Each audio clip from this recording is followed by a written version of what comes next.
Sud America, perché oggi ci colleghiamo con una intera famiglia che è partita dal Veneto all'inizio del Novecento, da un paesino ai piedi delle Dolomiti, per raggiungere la lontanissima Argentina. Allora in diretta da Buenos Aires abbiamo la famiglia dalla corte Lucio, Ernestina, Ignazio e mamma Patrizia. Benvenuti in Italia con voi! Ernestina, per comodità inizio da te. Ecco, stupendo. Beh, ciao Monica, come stai? Innanzitutto grazie per l'opportunità di essere oggi qui con voi. Come appena detto, le nostre radici sono venete, il mio cognome dalla corte è arrivato, è partito diciamo dalle Dolomiti, è arrivato qui in Argentina nel 1920 da un paese che si chiama Cerro di Sopramonte, che si trova a Feltre, in provincia di Belluno. Mio bisnonno Giuseppe dalla corte, che emigrò per l'Argentina cercando un'opportunità, un futuro migliore, no? Poi arrivò qui a Buenos Aires, da dove vi sto parlando adesso, la città di Buenos Aires. Io sono nata e cresciuta qui, faccio tutta la mia vita qui, anche con la mia famiglia. Io personalmente, oltre a studiare relazioni internazionali, ho fatto anche la laurea per diventare insegnante di lingue. Sono insegnante di lingua inglese e anche italiana, certamente. Noi come famiglia, che vedete, partecipiamo attivamente nelle attività della collettività italiana in Argentina. Vi state vedendo le foto della mia famiglia all'inizio del 1900, quello l'albero genealogico che parliamo dopo. Io sono parte del consiglio direttivo dell'associazione Bellunesi nel Mondo, molto cara a me certamente, e per onorare quelle eredità che ci hanno lasciato quelle persone che state vedendo in foto in questo momento, noi, anche perché tutto quello non venga dimenticato, cerchiamo di diffondere le diverse attività e iniziative culturali e prepariamo del materiale. Noi come famiglia collaboriamo radio, tv, anche la rivista dell'associazione Bellunesi nel Mondo, in un giornale cattolico che si chiama Voce d'Italia, e tutto lo carichiamo sulle reti sociali che ci consentono oggigiorno di arrivare a tutto il mondo, anche come qua in questo momento essere collegati, no? Certamente, e anche lo carichiamo su un canale YouTube che vi invito a visitare, anche iscriversi se volete essere al corrente, si chiama Migrante TV, e lì potete vedere tutto quello che produciamo per poter diffondere e mantenere vivo questo legame, questa eredità culturale. Brava Ernestina, brava, tra l'altro sento che parli molto bene italiana, ma ero curiosa di una cosa, perché ho capito che i tuoi nonni vi hanno, anche a te, a tuo fratello, trasferito l'amore per l'Italia, questo insomma si capisce, è un amore a cui tutta la famiglia è legata. Ma cosa vi hanno raccontato delle loro origini, della terra dove sono nati e poi di questo sbarco nella lontana Argentina? Certamente noi, come hai detto tu, abbiamo ereditato l'amore per l'Italia, perciò cerchiamo di continuare avanti. Ci hanno trasmesso principalmente il valore del lavoro, del sacrificio, della solidarietà, l'amore per la famiglia, quello che cerchiamo sempre insieme, come adesso il pranzo della domenica che si faceva lì in Italia, anche da bambina raccontavano come si mangiava anche una bella frutta che si tagliava col tutto anche, ma la frutta che mangiamo oggi per esempio non è uguale, è la stessa, è un po' più gialla, morbida, ma la mangiamo benissimo e ci dà una soluzione. No? Ernestina, scusami, ti devo interrompere perché purtroppo noi sentiamo un po' male, l'audio va e viene. Allora, proviamo a ripristinare l'audio, perché sennò non riesco a capire bene quello che ci stai raccontando. Passo a mamma Patrizia. Patrizia, buonasera. Buonasera, salve Monica. Allora, io sono Come molto stai? contenta di parlare anche con lei e anche con Ignazio, anche perché lei lo sa, l'Argentina possiamo considerarla un po' una nostra seconda patria, cioè si calcola che il 50% della popolazione che vive lì abbia origine italiana. Quanto è importante, secondo lei, ci ha detto qualcosa anche sua figlia Ernestina, tenere vive le usanze, le tradizioni italiane come fate voi? Sì, è molto importante Monica, certo, è importante tenere vive le tradizioni popolari perché permette alle nuove generazioni di prendere contatti con le proprie radici. Noi abbiamo la responsabilità di tramandare alle generazioni future la grande ricchezza del patrimonio culturale che è parte importante della nostra identità.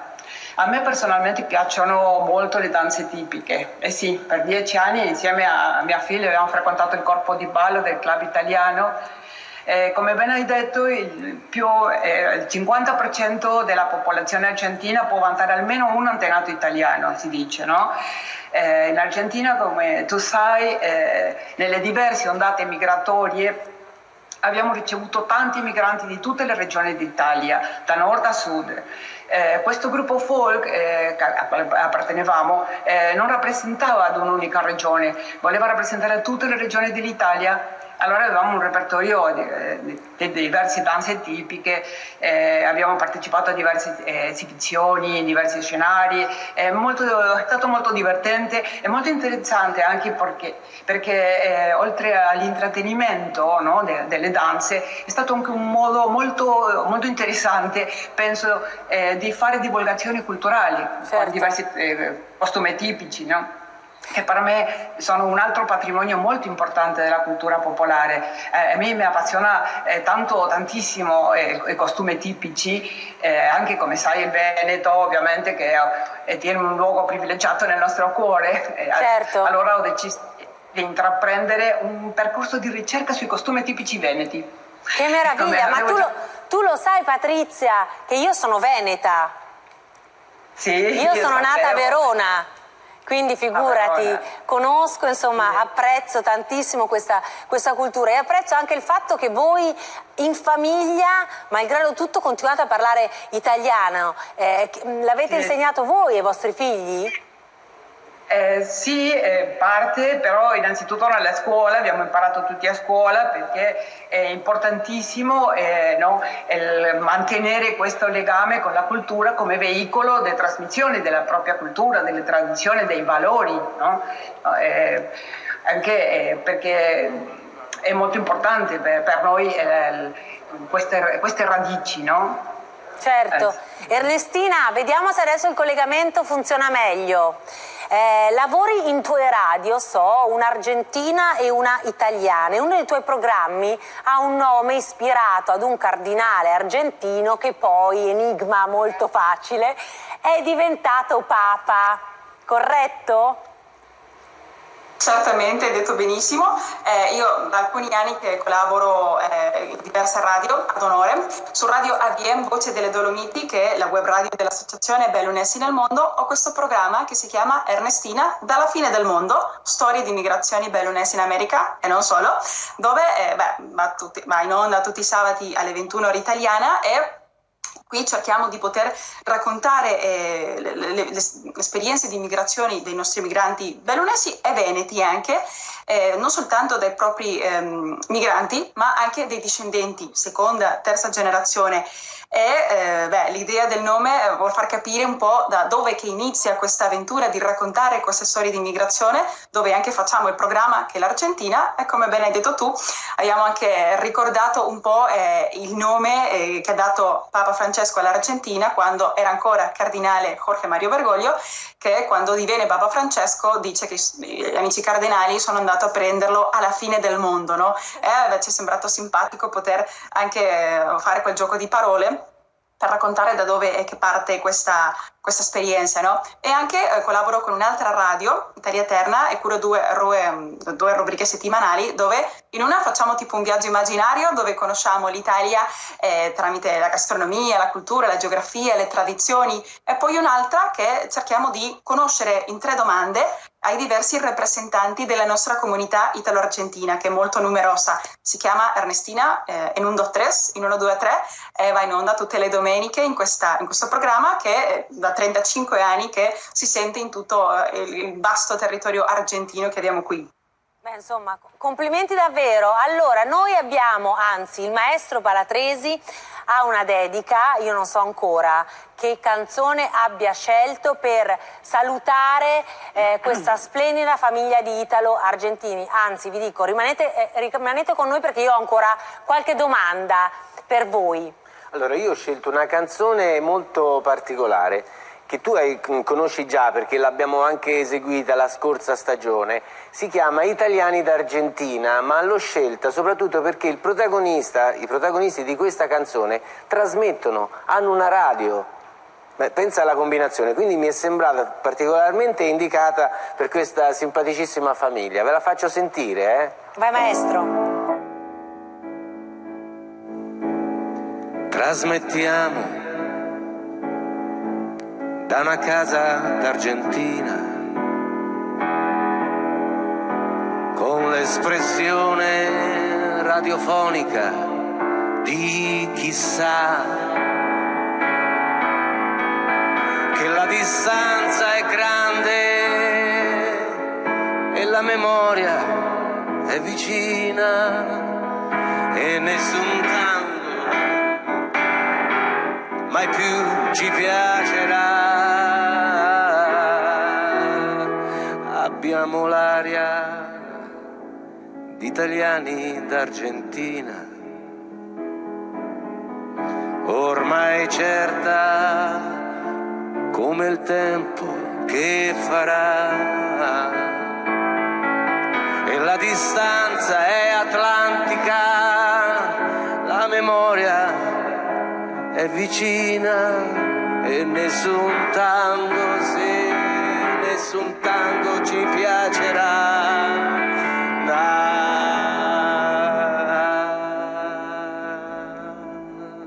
Quanto mare, ecco, ci siamo, ci sentite da lì, ma ci sentite da lì.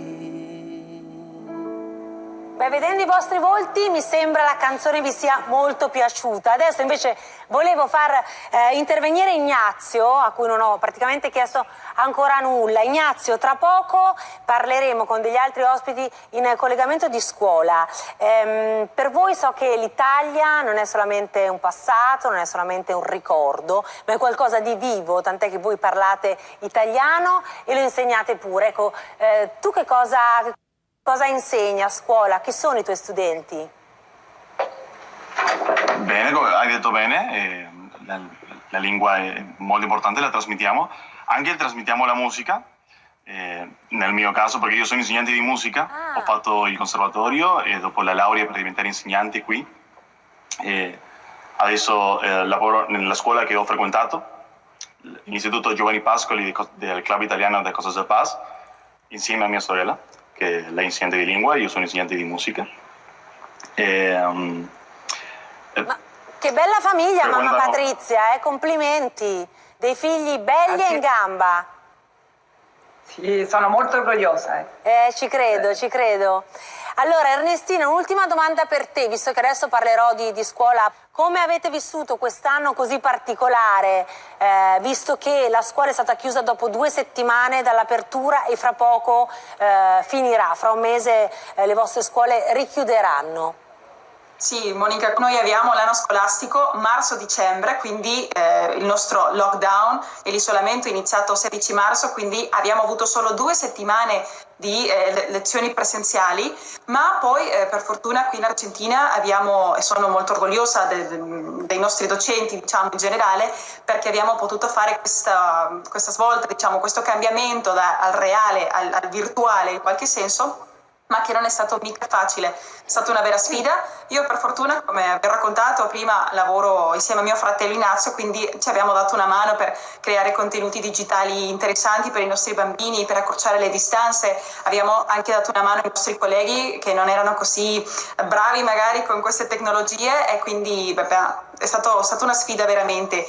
Anche tanti abbiamo, per esempio la nostra scuola, l'Istituto Giovanni Pascoli, in meno di una settimana già aveva sistemato un'aula virtuale interattiva e dinamica, proponendo delle attività che per i bambini, anche alcune scuole, quelle che se lo potevano permettere certamente, perché le nostre realtà scolastiche sono diverse in tutto il paese, che è molto grande e vasto, quindi figuratevi che è molto, e anche stiamo attraversando una crisi economica che certamente è arrivato anche alle famiglie.